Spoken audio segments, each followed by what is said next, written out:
جی مشرف صاحب، جیسے اس سے پہلے جنرل صاحب بات کر رہے تھے کہ پولیٹیکل کور چاہیے ہے، ان کو ڈی ریڈیکلائز کرنے کا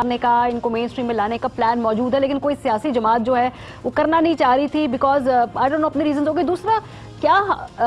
سزائیں دینے کی بات کی، لیکن کیا ہمارے اداروں کی اتنی بھی صلاحیت ہے؟ بیکاز ایک تو پہلے اتنے مقدمات کا پیچھے بیک لاگ ہے، پھر ان کو ٹرائی کرنا، ان کو سزا دلوانا ایک آسان کام نہیں ہے، اس میں بڑے مراحل موجود ہیں۔ تو یہ کیسے ہوگا اگر کرنا بھی چاہے بالکل نیک نیتی سے ریاست؟ دیکھیں، میرے خیال ہے سب سے پہلے تو ریاست کی جو ریاست کی انٹینشن ہے، اس کی نیت ہے، آپ نے نیک نیتی کی بات کی، تو ریاست کی نیت پر شک کرنا جو ہے میں سمجھتا ہوں وہ بڑا غلط ہے۔ ریاست پچھلے 15 سال سے بلکہ میں تو کہوں گا 40 سال سے جس مشکل میں پڑی ہے،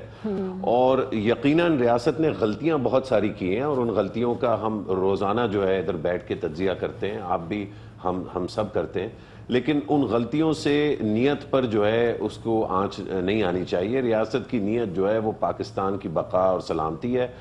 میں سمجھتا ہوں اس میں ایک جو نیت میں چیز انفیوز کرنا ضروری ہے وہ لوگوں کی بہتری، لوگوں کے حالات میں بہتری، لوگوں کا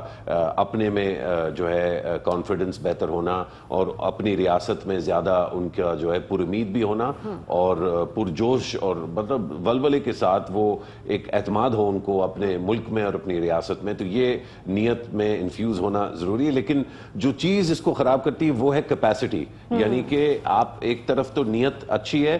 دوسری طرف غلطیاں جو ہے وہ انسان ہوتے ہیں، غلطیاں بھی ہوتی ہیں، کچھ چیزیں اچھی ہوتی ہیں، جس طرح پچھلا ہفتہ جو ہے اس میں غلطیاں کم ہوئیں، اس میں کامیابیاں زیادہ ہوئیں، لیکن ان سب چیزوں کا دار و مدار جو ہے وہ ایکچولی ہوتا ہے کیپیسٹی پہ۔ اور the reason کہ پچھلے ہفتے میں غلطیاں کم ہوئیں is because کیپیسٹی جو 15 سال میں اس ملک کی تیار ہوئی ہے، آپ کی، میری، تجزیہ کاروں کی، صحافیوں کی، میڈیا کی، ہمارے فوجیوں کی، ہمارے سپائز کی، ہمارے ایئر مین کی، پائلٹس کی، ریڈار والوں کی، ہمارے سیاسی لیڈروں کی، پارلیمنٹ میں جو بیٹھے ہیں، اپوزیشن میں بھی جو کرسی پہ بیٹھے ہیں وہ بھی، اور ہمارے جرنیلوں اور بریگیڈیئروں کی، یہ جو صلاحیت ہے یہ 15 سال میں جنگ لڑ کے اور جیت کے جو ہے ہم نے ڈیولپ کی ہے، اس لیے پچھلے 4-5 دن جو ہے اچھے گزر گئے۔ اس کے برعکس اگر آپ دیکھیں کہ یہ جیسے ابھی بات ہو رہی تھی حافظ سعید کی،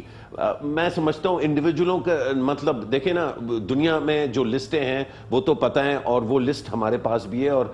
شروع سے ہی ہم نے ان لسٹوں پہ یہ نام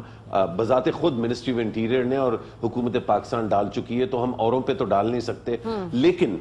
اوروں پہ اس لیے جو ہے ہمارا ایک انگیجمنٹ ہے ان کے ساتھ کہ ہم ایک مقروض ملک ہیں، اس میں بھی کوئی شرم کی بات نہیں ہے، دیگر ممالک جو ہے وہ قرضے پہ جو ہے ان کا ایک ڈیپینڈنس ہوتی ہے، لیکن اگر ہم بار بار ان اداروں کے پاس جاتے ہیں، ان ممالک کے پاس امداد کے لیے جاتے ہیں، تو جو ان کے ہمارے ساتھ ایشوز ہیں ان کو ہمیں تھوڑی اٹینشن جو ہے وہ پے کرنی ہوگی۔ اچھا، جب وہ ہمیں کچھ کہتے ہیں کرنے کو اور ہم کریں تو یہ بڑا برا لگتا ہے، اور یہ سب سے زیادہ برا باہر تو جیسا بھی لگے، لیکن ہمارے اندر بطور پاکستانی مجھے بطور پاکستانی مجھے برا لگتا ہے کہ دیکھیں نا ہمارا پرائم منسٹر جو ہے باہر سے ہمیں یہ چیزیں میں بات مکمل کر لوں، بڑا انفیئر ہو جاتا ہے، میں بات مکمل کر لوں۔ جنرل صاحب مجھے پتا ہے جنرل صاحب کیا بات کریں گے، یہ ہماری چل رہی ہے پچھلے 4-5 دن سے میری اور جنرل صاحب کی، لیکن جب کوئی باہر سے ہمیں کچھ کہتا ہے اور پھر ہم کرتے ہیں تو پھر ایسا لگتا ہے کہ ہم ان کی وجہ سے کر رہے ہیں، لیکن ہمیں بڑا کلیئر ہونا چاہیے کہ پاکستان جو بھی ایکشن ہم لے گا یا لینا چاہیے وہ پاکستان میری ہے۔ شارٹ آف ٹائم جنرل صاحب کوئکلی اس کو رسپونڈ کر لیں سر، بیکاز مجھے بہت برا لگتا ہے۔ میرا مسئلہ یہ ہے کہ بھارت نے پرسیپشن کریٹ کی اور ہمارے اپنے لوگ اس چیز کا، اس پرسیپشن کا شکار ہو چکے ہیں۔ سر خالی بھارت نہیں ہے سر، آپ جتنے بھی ممالک ہیں دنیا بھر میں ان کی پریس ریلیزز اٹھا کے دیکھ لیں، میری بات سن لیں، ملک نے کھڑے ہو کے جو ہے تنقید نہیں کی بھارت۔ جب ہم نے خود کہا کہ جی ہمیں بھیجنے چاہیے تھے تو پھر ہم نے اپنے آپ کو مجرم خود بنا کے پیش کیا۔ یہ میں آپ کو سمجھا رہا ہوں کہ یہ برانڈ نیم ہے، ویلی میں بھی لشکر طیبہ ہے، ویلی میں بھی جیش محمد ہے، اور انڈیا میں بھی ہے۔ آصف عمر جو ہے وہ ان کا ہیڈ ہے وہاں پہ اس کا جیش محمد کا انڈیا میں،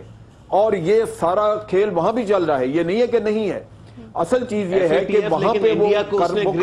کیا سر، ہمارے اوپر آئے گا، ہمارے لوگ انڈیا کو گرے لسٹ نہیں کیا، پاکستان کو میں یہ کہہ رہا ہوں